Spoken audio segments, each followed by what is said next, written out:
I'm attempting to create a new world record. The longest time in which one has written a short story every day. Why am I doing this? Don't ask me. Anyway, hope you enjoyed today's instalment. 16. Guilt. They stared me right in my face, they did. Right in my soul. Those faceless fiends, those inhuman horrors whose existence has granted only one purpose, to direct me to the city. Their eye sockets were mangled, their skulls were unnaturally slim, as if they were empty, and their skin was as dirty and grey as gravel. There was a horde of them, each wrapped in a grimy rag of that same pallid grey colour, that same colour that filled the sky and smothered the towering city behind them.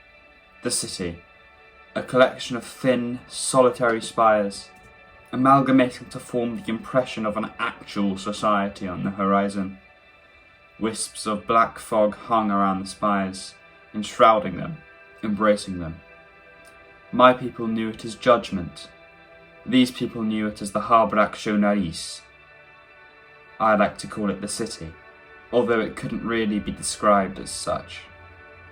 I could feel the horde slowly closing in, at a speed slow enough to fall within the confines of being gradual, but fast enough to overwhelm me and steal away my comfort in my control of the situation. Fine, I'll go, I said. I began to walk toward the city, pushing past the strange figures with my tongue clutched between my teeth. In my stride, I was forced to brush past one of the beings. When I did, my skull was viciously split open, and my brain was force-fed the full nauseating brunt of my past. The memories were quick and furious, slamming into me like a flurry of blows, delivered by a rabid, saliva-slathering animal. I came to, not a moment later, panting and clutching at my forehead. Sweat netted the space between it and my palm. I could feel them closing in, faster. I pushed forward, focusing on the city on the skyline. I kept on moving, not daring look around, not daring look back.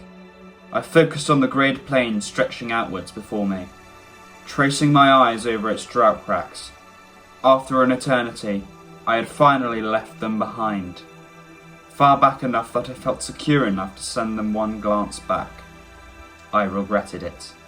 The horizon convulsed and warped with the flesh of their conjoined and mangled body, a heaving, sludge-like mass of ever-changing, ever-morphing flesh and blood and skin and bones. From that mass, a rigorous wail escaped its gut and squirmed grotesquely in my ear, filling me with a fear that I still feel now, a fear that I will still feel 1,000 years from now. Those faceless, graceless nuns of punishment. Yes, for that's what they were. I learned that then. It was their glee to put me in their curse.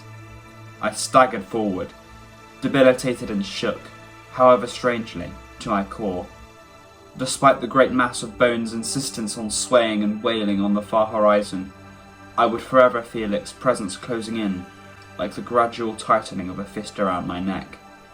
It was at that point, frazzled as I was, that I reached the city.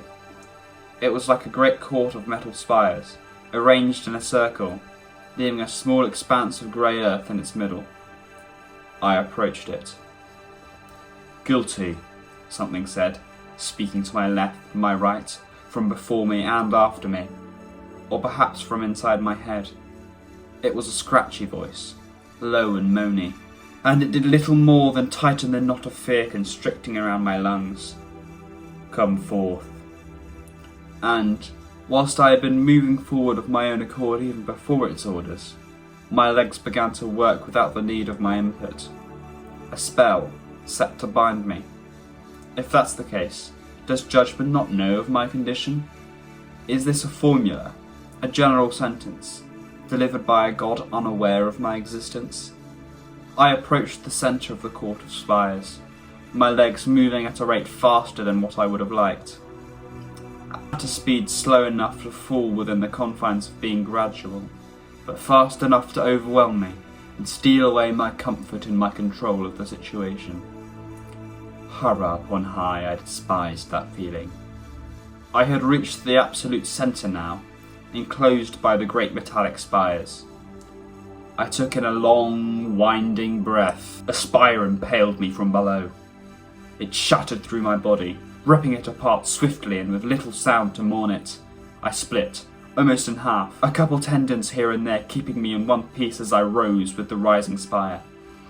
Pain slammed into me, from all sides, all directions, outside in, inside out.